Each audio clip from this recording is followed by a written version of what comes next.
Good afternoon, everybody, and welcome to the November webinar on coping with grief and stress through the holidays. My name is Julie Mendel, and I'm the Education Trustee for the SILA Foundation. Before introducing our speaker this afternoon, I have just a couple of housekeeping items. This webinar is 1 hour in length and is being recorded. Please put your questions into the chat box, and we will monitor those and pose them to our speaker on your behalf. If we run out of time and you still have questions, we will address them via email after the webinar. Within the next week, you will receive a link to the recording and a post-webinar survey. Today's speaker is Jeffrey Williams. He is the CEO and founder of Revived Mind Counseling Services, the Assistant Athletic Director of Mental Health and Wellness, and an adjunct professor in the Social Work Department at Wayne State University. He holds a Bachelor of Communication and Fine Arts and a Master of Social Work from Wayne State University, and is a current doctoral candidate at Middle Tennessee State University. His previous experience includes serving as the inaugural Director of Student Athlete Wellness at Michigan State University, and he was the inaugural Assistant Director for Student Athlete Wellness at the University of Tennessee in Knoxville. Jeffrey is certified through the Beck Institution in Cognitive Behavioral Therapy and has been certified in Trauma-Focused Cognitive Behavioral Therapy through Wayne County. He's an LMSW with experience working in community mental health, K through 12, and private practice.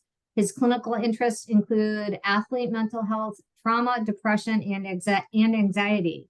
As you can see, he's very well qualified to speak on today's topic of stress and grief. So please join me in welcoming Jeffrey to our virtual stage.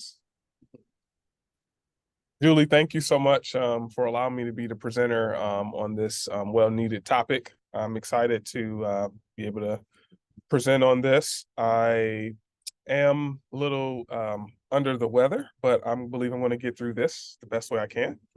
So if you hear me sounding a little froggy, it's because I am a little under the weather, but I'll get through this. So our title for today is Coping with Stress and Grief Through the Holidays. So I want to start with some quotes. I really love quotes. Every time I have a lecture in one of my classes at the university, I start off with quotes. I believe quotes are very important and get us to think a little bit. So I'll start reading a few. And it says, when someone you love becomes a memory, the memory becomes a treasure. Read that one again. When someone you love becomes a memory, the memory becomes a treasure. So it's an unknown author. And I'm going to go to the next one. And the next one is, if tears could build a stairway in memory lane, I'd walk right up to heaven and bring you home again. And our next one is, although it's difficult today to see beyond the sorrow, may looking back in memory help comfort you tomorrow. And our final one, grief is itself a medicine. Okay, so it's just a few quotes as we get into this presentation. Okay, so what is grief? We often hear grief a lot, and there's many different definitions, but I thought that this definition kind of best help explain what grief is and what it looks like. So grief is a complex emotional response to loss, often involving feelings of sadness, longing, and adjustment to life without what or whom was lost. It can manifest in various ways and timelines for different individuals. So you can grieve from several things. You can grieve from a loss of a loved one, loss of a pet, a home, any transition in your life. I remember moving from my birth state to a new state, and I can remember just the feelings that I experienced as I was leaving something that I've always known all my life and embracing new changes, right? And then we may have the grief that individuals are most commonly known as when we respond emotionally to losing a loved one. So when we lose a loved one or have any type of grieving where we have some sense of loss, it impacts us emotionally, mentally, behaviorally, socially, physically, and spiritually. So overall, it impacts us in a way where every part of us is somewhat affected until we are able to deal with this sense of distress as a result of this loss. Because losing someone, it doesn't feel natural. It doesn't feels great when you lose someone that you love or something change. And we as individuals, we're more prone to wanting to keep things the same. But as we know, I always talk about this a lot, is the word impermanence, mean that to every beginning there's a finale.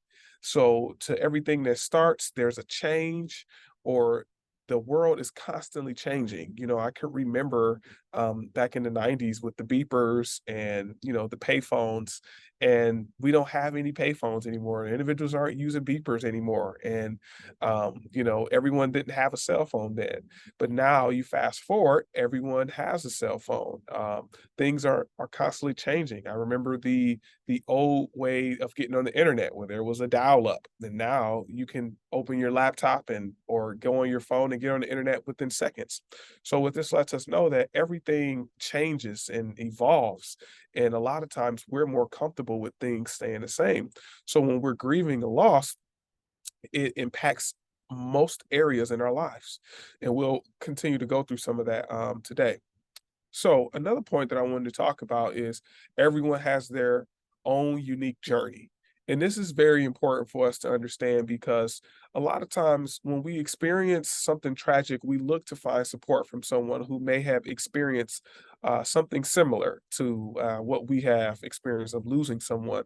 And they may give us advice. They may tell us, okay, it's going to take 6 months, or it may take a couple days, or a couple weeks, or maybe 2 years. But individuals need to know that everyone's journey is unique and different. Everyone responds differently. And a lot of times when I see individuals at services, when they have lost a loved one, you see a lot of different responses. Everyone kind of take things differently. And a lot of individuals have different religious practices, different faiths, or different beliefs about things. So with all that going on, and everyone has different developments, that individuals will respond to grief or loss in a different way. All right. So another point is that it might take several years to adjust to a new life without your loved one, and even more time to work through your emotions. So that is true. Now, I don't want to say that this would be for everyone, because as I said earlier, that the journey is unique and different. But I would not be alarmed if I'm finding someone who is struggling with the loss of a loved one, and it's been a few years, and that's when we have to properly grieve. And we'll talk about that. I remember working with one of my clients in my private practice, and one of my clients, they had lost a loved one many years ago, but they still felt the pain as if it was yesterday. So that lets us know that everyone has a different experience. And a lot of times, the world and society doesn't truly understand the process of grief and loss. So individuals may expect you to get over the loss of a loved one a lot sooner than you're ready. So we just have to be aware that it may take time. And, a lot of times we're not in the society where we have as much I want to say respect, but giving individuals time for to recover after losing a loved one, because our world is constantly moving and going, and it's like we may get a day or two to call off work, but we have to come back to work, and we have to continue to take care of our daily tasks, whether it's taking care of our children or other family members, or whatever jobs that we have, and that may cause us to not properly grieve the way that we need to grieve. So I want to talk about the 5 stages of grief. So the first stage, or I don't like to say the first stage, because this can go in many different ways. You can bounce around from these different stages. And the first, well, I'm stop saying first one, but denial. Let's talk about denial. So denial is kind of where you're trying to numb the pain so you can cope with the loss of it. For individuals who have lost something and they weren't prepared. There's a difference between when you know that something is coming and you can expect it. Let's say if someone has a illness that is taking a long time and is constantly getting there, so you have a little more time to prepare yourself. And then there's times where you may get a phone call and you weren't prepared. And sometimes denial is where we do not believe that the individual is gone. And it's like we have to see the individual for ourselves, or we have to see, or we have to kind of do some more investigating. So we just kind of deny that this has actually happened. Or you may often see this with individuals from even a faith-based perspective, where I've heard individuals say, well, they're not gone, they're just they're maybe in a different place, and there's not an acceptance of the transition for the loved one or the situation. So the next one is anger. Anger is when we get really upset about our loss, and we feel extremely upset that we have to experience this. We feel that life isn't fair. We feel that why did this had to happen? And we begin to internalize that, and then we operate out of a space of anger as a result of the loss. So that's another stage, and we may look to blame someone. We may look to find a reason why something has happened, and we may get angry and say, "You're this is the reason why. Had this not happened, this individual I wouldn't have to lose this individual." So that's a stage of anger. And then we have bargaining. And bargaining is a tough stage. So this is also where it's blaming and finding reasons. Maybe you're blaming the hospitals. Maybe you're saying the hospital didn't do their due diligence, or individuals. However, the loss came about, we bargain and we try to figure out, like, if other things would have happened in place, I wouldn't have had to experience this loss. And we battle with that, and it stunts us from getting through the grieving process, because we feel that this could have been avoided some kind of way. So that's bargaining. And then depression. Depression is where we're so sad that it cripples us. And when you hear the word depression, depression is where you're being pushed down. It's like something is just pushing you low to the ground. You're feeling really sad. You're feeling it in your emotion, your body. You're feeling it in your mind, and it just attacks you in the sense of you don't want to eat. You have lack of motivation, and then you begin to question, can you go on? And that's some of the feelings that you have, where you just kind of arrested, if you will, emotionally and spiritually, where you're just so sad about the experience. Okay. And then, and then I'll go to the next one is acceptance. Acceptance is where we begin to embrace the new reality. This is the stage that we want individuals to get to once they have lost an individual or experienced grief and loss. We want to be able to get to a place of acceptance and understanding that no one, I heard a psychologist say it as like this. He said that no one that was born made it out alive, and is put things in perspective and understanding that individuals at times, we all have a time, and beginning to accept that, okay, this individual is gone, or this situation is gone, and this is the new reality, and there's still life for me to live. So these are the stages, and if an individual has lost someone, they could bounce around. This is not no specific order. You may start off in acceptance, and then you may go to depression, or you may go to denial, and you may bounce back and forth. And I know personally, when I lost my grandfather was extremely, I love my grandfather so much.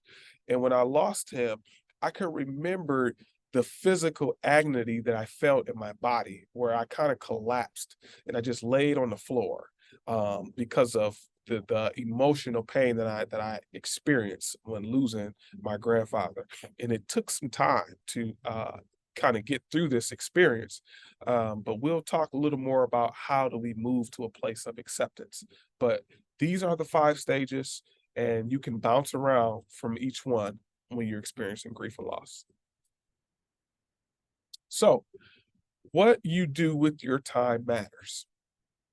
So, I'm going to start on the maladaptive coping skills. So maladaptive is things that we do to cope with distress and psychological distress and grief and loss that are unhealthy. So if individuals are drinking a lot of alcohol, that can be a maladaptive way to cope. That's not the typical way to cope with loss. And I know individuals may have different cultures and perspectives, and they feel, hey, drink some wine and maybe that'll make the heart feel better. But using alcohol and too much, it will not help you through the grieving process. And then illicit drugs. This is something else that is be a maladaptive coping skill, or abusing prescription medication. So these are all things that is trying to numb you from feeling the pain. Um, Excessive eating, we have to watch out for that. A lot of times food can comfort us and we can begin to consume a lot of sugar. But the interesting thing about when we consume a lot of sugar and food and result, it's like we get a sense of high as a result of the sugar, what it does to our body. But what comes with that is a crash. And we eventually come down and we're back at square one where we started. So this is can be a maladaptive way to cope with grief and loss. Excessive sleeping. A lot of times we may want to sleep our pain away and we just don't want to think about it. We don't want to feel the pain. And I can remember, as I said, physically feeling the pain in my body once my grandfather passed, right? So we may engage in oversleeping and not getting a lot of things done. So we have to really kind of make sure that we don't engage in that. That's a maladaptive coping skill. And then also excessive shopping and spending. I that's just that's something that we may struggle with regardless, right? A lot of times it's just kind of hard. We want to make ourselves feel better. We go buy something, or we're just spending money maybe that we shouldn't spend. So these are just a few maladaptive coping skills. And as I said, things that maybe are unhealthy, trying to get us to numb ourselves or not think about the pain that we experience. And I often tell people that, when I'm in session with them, doing counseling, I talk about as we experience a level of pain, it's kind of like just sitting here. And as we begin to try to push it away and not process it, it comes right back. Or if we pull it and try to get rid of it, it comes right back. And we have to find healthy ways to cope and process it, and then it'll automatically move away in its time. So let's look at some healthy ways of coping. So some healthy ways of coping is crying. Yes, crying is very healthy. If I go to a funeral and I see an individual crying and crying and crying, I'm not worried about them as much as the individual who maybe want to cry but holding themselves back in the sense of, hey, I need to be strong for others, and they're not giving themselves a space to experience their emotions. So a rhetorical question I pose for you all is that I feel like everything on our body and in our body has a purpose and a reason. And I want to know, what is the reason for tears if we shouldn't cry? So that lets me know that, you know, me, when I'm in the cold and I'm walking, my eyes begin to cry. I don't think that that's what it's for. But this sense of emotional release when we allow ourselves to just kind of feel our emotions. And it actually shows a sign of strength.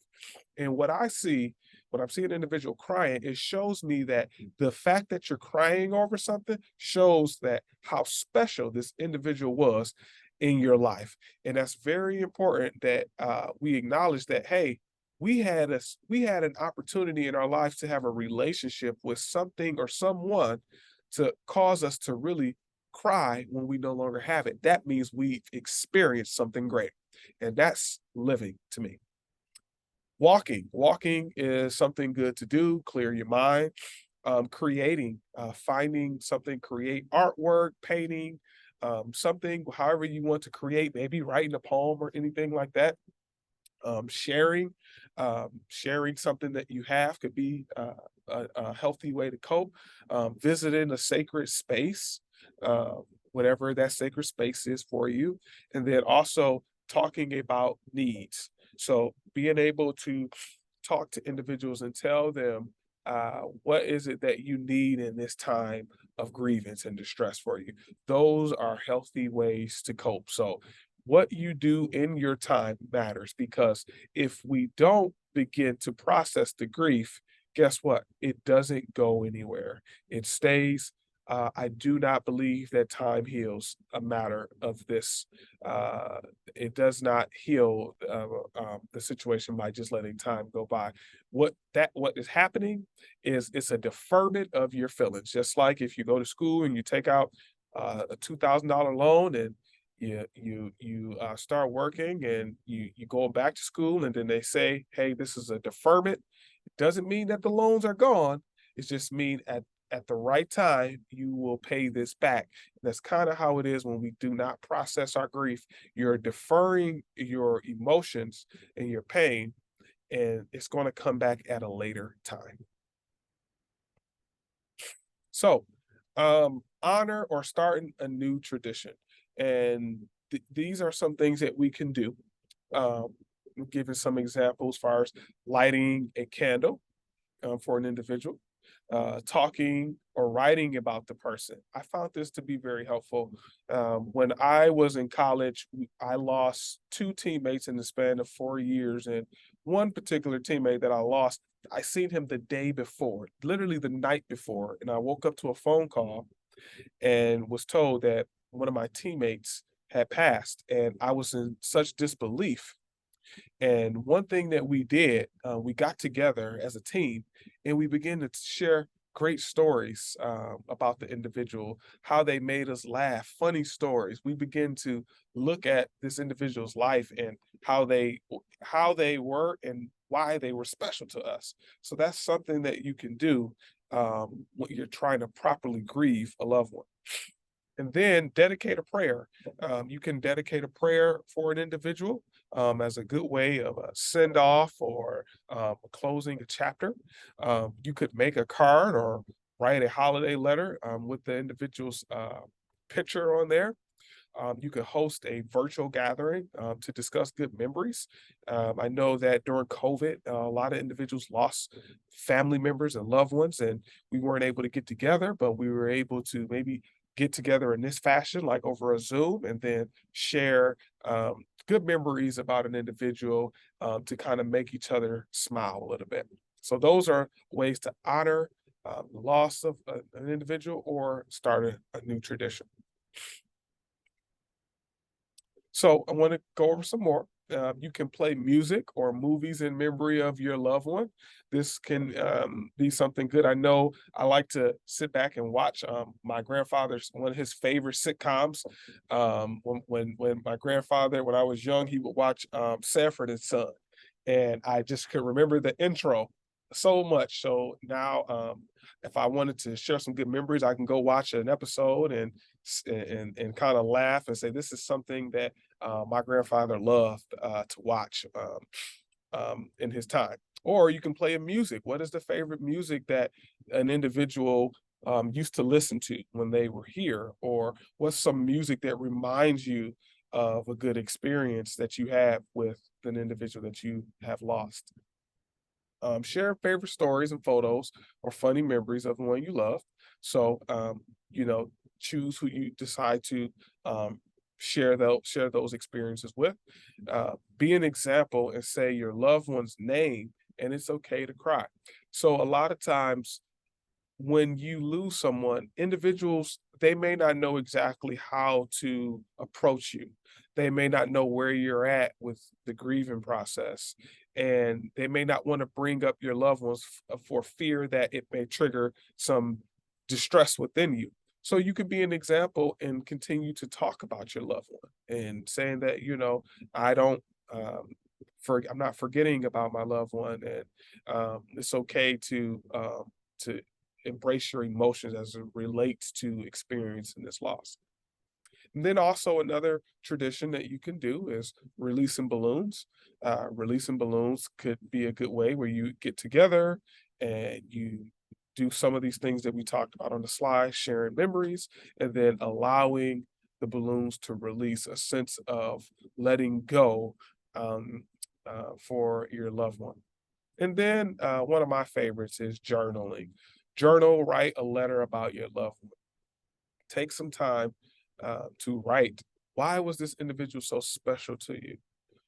Maybe you need to get this out. A lot of times, keeping things in, probably it's not as helpful. Write about your experience, and this is a form of healing. And then also volunteering.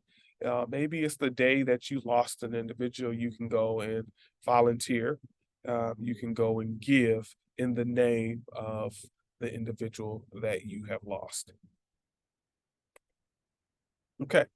So I want to talk about some data because not only are we talking about grief, but we also talking about stress with coping throughout the holidays.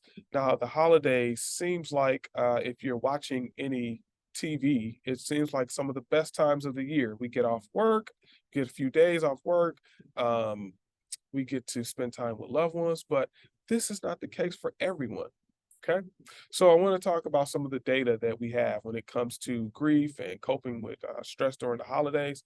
And it says, in accordance with American Psychological Association, people in the US are more likely to report stress increase rather than stress decrease during the holiday season.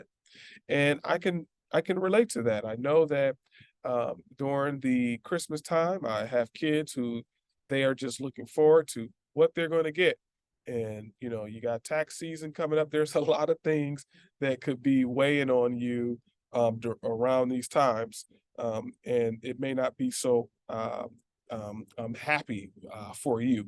Or this may bring up times that where you don't have an individual because you may have always spent the holidays with the loved one and the loved one's no longer there. Okay. So, this stress can increase for individuals during the holidays. And then I have talked with many individuals where they don't have people to spend time with during these times. And then they may struggle, loneliness. And I can't forget the exact data, but that just came out. But loneliness was as just as detrimental as to your health as I believe smoking. I believe that was a data that was released recently. So loneliness can affect you and affect you physically. And when you're at home, and let's say individuals don't have the family or individuals, they may have went through a breakup or a divorce or anything where there's a separation, and then the holidays is constantly reminding you that this is a time of gathering and being with individuals. So this can kind of increase some stress depending on an individual circumstance. So some more data. Women are more likely than men to report stress during the holidays.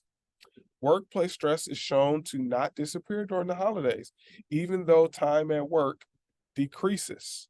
Okay. So stress is still high for an individuals during these times. Stress during the holidays disproportionately affects lower income communities and families. And as I stated earlier, a lot of individuals may be reminded about their circumstance or not being able to provide what they would like to provide for their family. So this can be a time where it's very stressful. Or individuals may have lack of need during these times where they're not getting their basic needs. These can be some tough times. And also, in light of all the stress that comes with the holidays, people reported feeling happy 78% of the time. That's not 100%.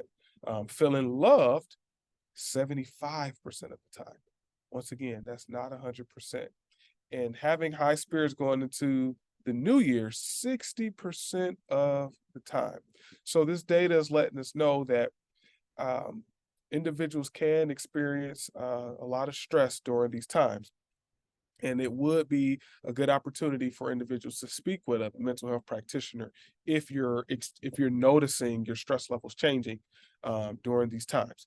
And also, I don't want to limit grief and loss to losing someone who has been deceased. You also can lose someone who's alive.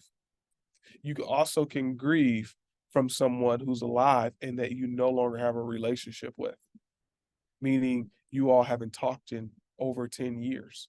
There's a lot of data that have supported breakdown in family structures.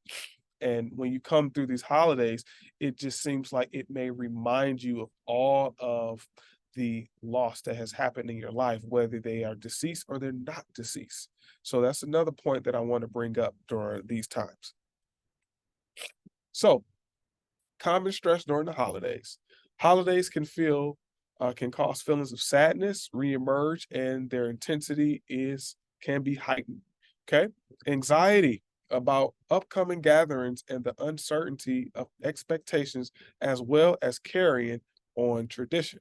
So a lot of times, this can be a lot of pressure for individuals to throw a big gathering, for them to cook a big dinner, or to have everything in their house perfect so that they're not being judged by their family members. So these are all the things that can create a lot of anxiety for individuals, and not being able to meet individuals' expectations. So these things can happen. It also feels extra lonely. As I stated earlier, individuals can feel really lonely because when they look up and, let's say, we're Thanksgiving or it's Christmas or New Year's, and it seems like everyone is having a great time, especially if you have some form of social media.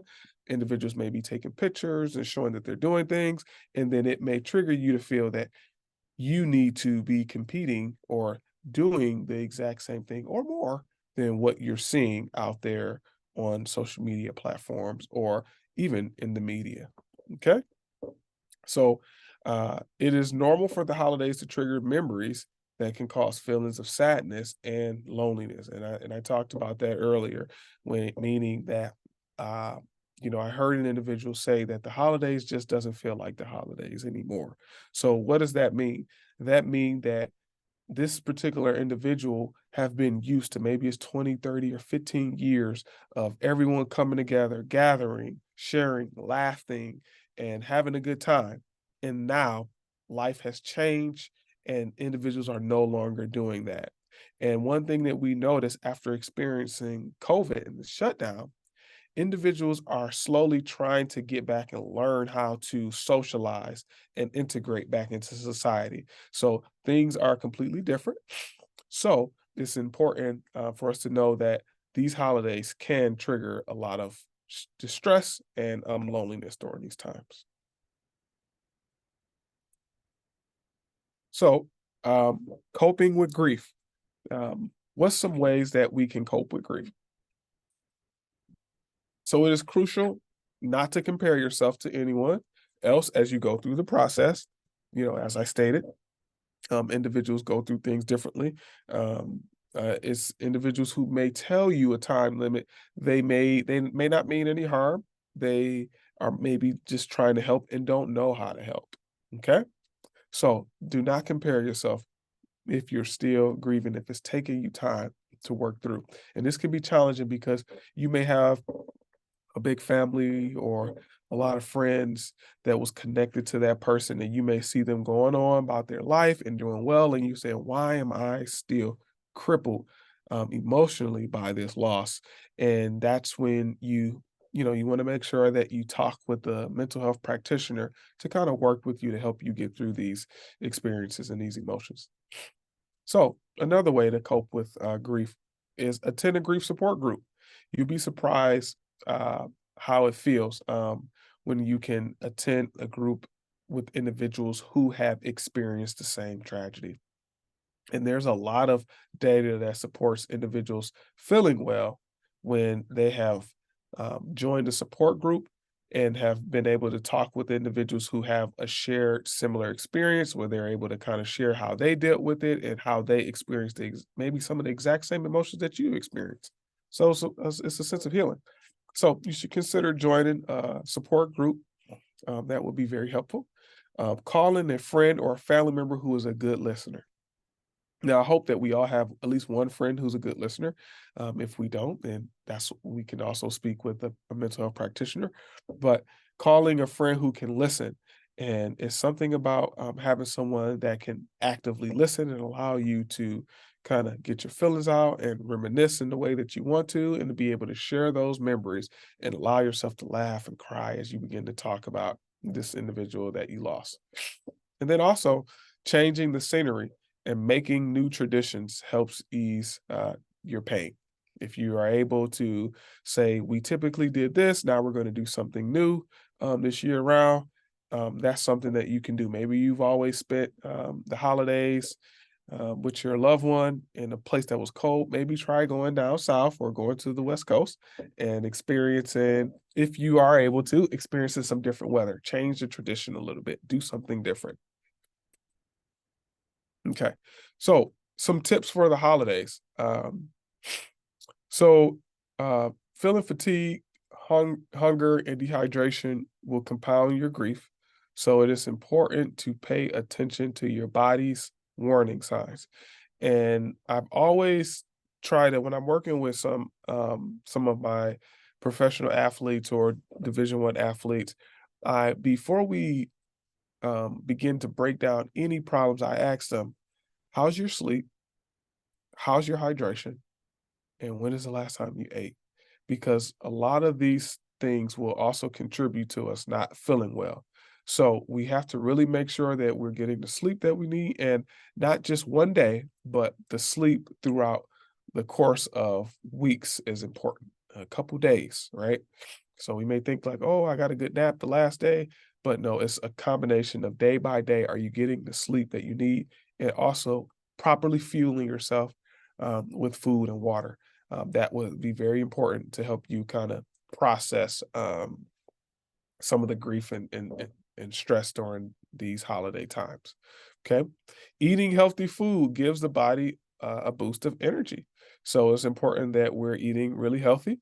That will help us. So it's important to do that. Some more tips is don't be afraid to share your feelings. Talked about that earlier. It's important that we be able to talk about our feelings and give space to those emotions. And I like to tell people that if you feel like you're struggling with expressing how you feel, you can go online and download an emotional wheel, and it will give you a bunch of emotional words, and this can help you with identifying how you feel and putting those words to those emotions. Okay. Exercise is another important outlet to help cope with grief during the holidays. Maybe you can walk, or maybe you can join a Pilates class, do yoga or something like that. Um, Engaging in a level of exercise will give you a boost of energy and kind of help you during these tough times. Try to not overextend yourself. Set some boundaries. Individuals will try to ask you to do certain things, and this may not be the time for you to give too much. So, setting boundaries and being able to say no is huge during these times. If you feel like you're not up for people coming over your house, please just say no. You're not feeling well. If you feel like you can't listen to someone else's problems, let them know, hey, sorry to cut you short, but I really need to get back to something, or be intentional about not overextending yourself during these times. And also making healthy food choices. And I talked about this: drinking water, exercising regularly, and getting adequate sleep is going to be important as you navigate through these times.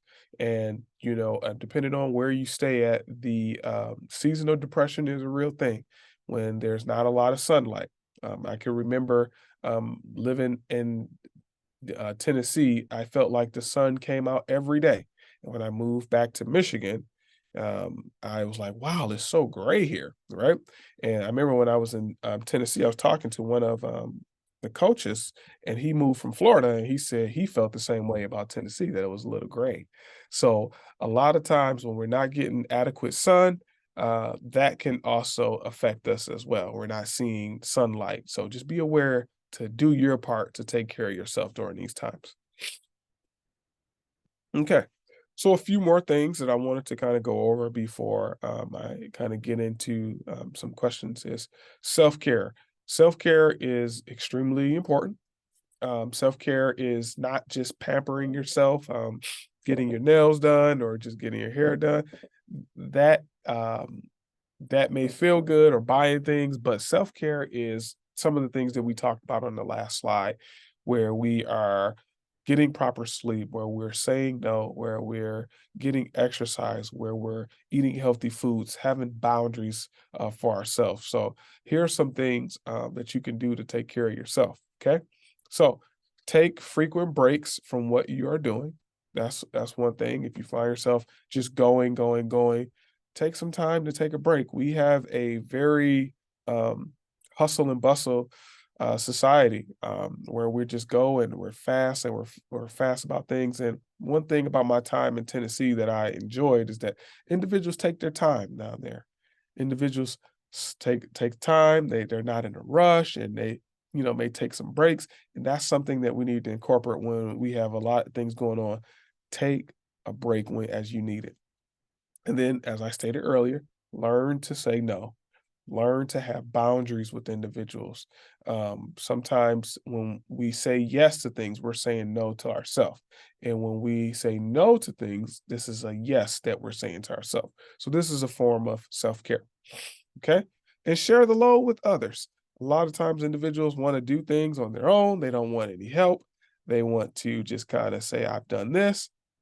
Take some loads off of yourself and allow individuals to help you if you got a lot of things going on. If you're trying to put up Christmas decorations, or you're trying to straighten up the house, or whatever it may be, ask for some help. If you need to call Molly Maids and have them come over and clean up, or any other custodial company. I'm not trying to put a promotion for Molly Maids, but I'm just trying to say the least that share the load with the responsibility that you have. Get some takeout if you don't, feel like cooking. Do what you can to kind of take a load off you at times. Okay.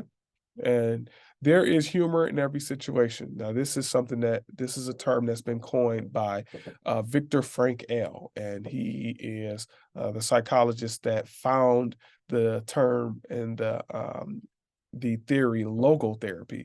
And he believes that in every situation, you find a time to laugh. And he talked about in one of his books, which is my favorite, Man's Search for Meaning. He talked about in his concentration, he was in the concentration camp, and how he survived, and how he talked about at times he would laugh at himself, or him and his friends, they would laugh at each other on how they looked and things to kind of help them get through the challenging and tough times. So he found this this strategy is just, hey, find something to laugh about. Make it, laugh a little bit. This can be medicine to your body during these tough times. Okay. Recognize when you need help. And I talked about that earlier. I'm sharing the load and being able to ask for it. Okay. And then give yourself credit when credit is due. I'm huge on having compassion for yourself. Have compassion that you have a unique experience. And one thing that bothers me is when individuals try to discount their experience because someone else have went through a lot of tragic things. And I I want individuals to know also another reference what Viktor Frankl says. He says that suffering is suffering. It's a universal language. So whether an individual lost a spouse or an individual lost a pet, is no comparison. Individuals could be impacted the same way, or an individual lost a job or lost a house. Maybe a house was burnt down, or anything that they have lost that they have sentimental value to. So give yourself credit when credit is due, that you have an interesting experience and that you're doing the best that you can to get through. So be your own best friend, be your own cheerleader at times, and give yourself credit. Okay. And then another thing, breathing deeply and monitoring your breathing. It's important that, it's an Eastern practice where they take deep breathing from the belly. And more on the Western side, we typically breathe from our chest, and we take fast breaths, but breathing slowly, inhaling, allowing your belly to be filled up with oxygen, your lungs to be filled, and inhaling, exhaling in a nice pace. These are things that can help you with self-care. Okay, so this is my presentation, and I want to allow anyone to open up for questions about anything that I talked about pertaining to grief and loss and coping with stress during the holidays.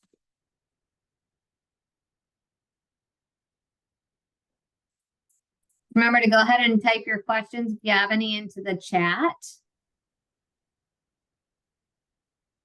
And one of the things, Jeffrey, you mentioned about COVID, a lot of people experienced loss during COVID, and we're unable to say our goodbyes in the traditional way. Would you say that these same things apply in that situation, even though hopefully it was a temporary kind of scenario? Absolutely. I think that some of these strategies would be very helpful. And when we haven't been able to kind of say our goodbyes, is to being able to kind of implement some of these things. Absolutely. And that's a great, I'm glad that you brought that point up. Okay, we do have a question. How can you ask for help when you are unsure what you need? That's a good question. That's a good question. So what I would say, when you're unsure what you need, it's important to understand what is your baseline. And when I say baseline is how do you act on a normal day without stress? And if you compare how you are now, to your normal, and you feel like you've fallen below baseline, that's when it'd be important to, speak with a mental health practitioner, and maybe they can work with you and say, maybe you need to implement X, Y, and Z because they're noticing some things that maybe you're not noticing. Because that's a really good question, because a lot of times we're not aware that we're falling below baseline. Someone typically has to point things out and say that, hey, I noticed that you're not sleeping as much, or I noticed X, Y, and Z, whatever it may be. So I would say the first thing is to see if you've fallen below baseline, and possibly meeting with a mental health practitioner just to kind of do a routine check-in. And I believe they'll be able to kind of assist and help you with kind of identifying some things that would be beneficial to you after going through a few assessments. Okay. All right. Great. We have another, an individual did make a book recommendation in response to that as well. And that's in the chat, The Unexpected Journey by Ronald Hardy Sr. It's not one I'm personally familiar with, but always take a good recommendation. The next question is it true that you can experience even the beginning stages of grief, even years after the person passed, almost feeling like starting all over again? Absolutely, you can, and that's why I want to kind of go back to these 5 stages of grief. You can go through these stages, and that's why it's important to, if you can, be proactive and start speaking with a practitioner early on, once you have lost someone, to be able to kind of process those emotions, because you can years later, get to a certain age, and then maybe you're at the age of the individual that you lost, and that could trigger some emotions. There's no telling what may trigger some emotions that you may have for losing a loved one. So I would say yes to that question, and I would always refer speaking with a mental health practitioner to kind of process those feelings. Okay, great. Also, some of my friends who have experienced hard grief have discussed seeing a medium to help, I guess, work through the grief. I know it's pretty unconventional, but do you think that that would work? I I I haven't had any experience with working with the medium, or haven't seen too much data, but so I don't feel like I could adequately answer that question, because I just haven't seen too much data or experience with that. But I do know that individuals, process grief differently. So different things work for different individuals. Okay. Just give another minute in case anyone has a question. Okay. She said, awesome. Thank you. So I'm not seeing any more questions. Wait, how do you handle social media and the urge to keep up with the Joneses? Yeah, that's a tough one. That is a tough one. I would say beginning to take breaks from social media, being able to maybe unfollow certain individuals that during the times that may cause you to kind of have some feelings that maybe you don't want to have. So taking breaks and then realizing that individuals are on social media, they're putting their best foot forward. It's very rare when individuals want to share a very vulnerable and hard time. We typically put in our best foot forward. So it can be challenging to try to keep up with someone's highlights and not see the complete journey. And that happens a lot of times where we, I don't know if anyone in the chat watch sports, but one thing, if you see on ESPN or these shows, they give you a rundown and a highlight of the game, and it's really quick. They kind of comprise maybe a 4 hour or a 2 hour game in 2 minutes, and that highlight doesn't fully show that full experience. It just tell a small portion of that experience. So being able to take breaks from social media and then also realizing that this is someone individual highlights and not necessarily the complete experience. Great. We have a few more questions in here. Do you have any tips for dealing with grief from the death of a coworker? I would say it would be the same way that you would deal with a loss of a family member. You can do some of these things that were in the slide, and I know that these slides will be posted. So, like I said, whether you lost a family member, coworker, or a friend, or if you're grieving someone who you just no longer have a relationship with anymore, you can engage in some of these same practices.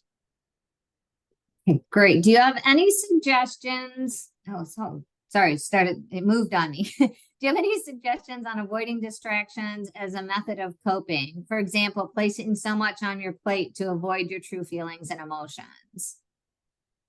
Yeah, once again, that would be suppressing our emotions. And as I gave the analogy of a deferment earlier, so one good way is giving yourself some time for maybe meditation, where you think about the individual or your experiences as a result of the loss, or engaging in some journaling or setting time designated just to kind of process this experience, even if you do have a lot on your plate. Okay, so this next one, what can you suggest for a person who lives with someone who has also experienced the same loss? And when that person frequently wants to talk about the loss and the other person maybe does not, and how do you maintain respect for that other person? Yeah, that can be a very challenging one because everyone has their unique journey, right? So I think being aware of knowing your limits, knowing how much you can take and how much you can't, and just kind of being upfront with the individual, letting them know that, hey, I'm I'm happy that you're in this space where you're able to talk about our loved one, and you are moving through the process a lot faster than maybe I am, and I'm just in a different stage, and really beginning to set that boundary on how much you're able to kind of have those conversations about that loved one. So it's really setting those boundaries, and then maybe finding someone else or something else where the individual that you live with are able to kind of express those emotions too, when you're not ready to deal with those emotions. So I would say having a little bit of boundaries. Okay, the next one. Any advice on dealing with a child who has one parent that is absent, especially during the holidays? Yes, that's a tough one. And depending on the age of the child, I think it would matter. But what I would say is that you know, allowing yourself to know that our children are very resilient. They're more resilient than we would think.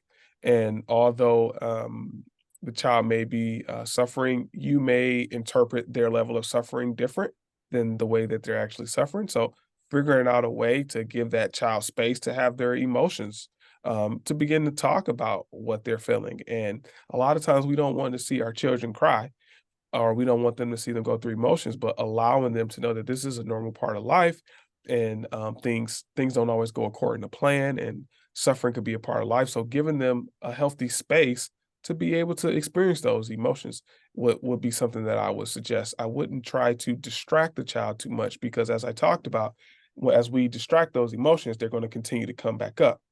But with saying that, our children are more resilient than we give them credit to be. Okay, so looks like that might be the last question. Jeffrey, I want to thank you so much for giving us the guidance today on dealing with grief and stress throughout the holiday season and for giving us permission to cry. I think sometimes we feel like we need that. We need the permission. This is the last webinar of 2023, so please watch for information on our January webinar, which will be on background checks. The presentation will be available with a recording for everybody when that link goes out. Remember that our webinars are public and free of charge. We appreciate you sharing our invitations. So watch for and complete the post-webinar survey. Happy holidays to everyone, and we will see you next year.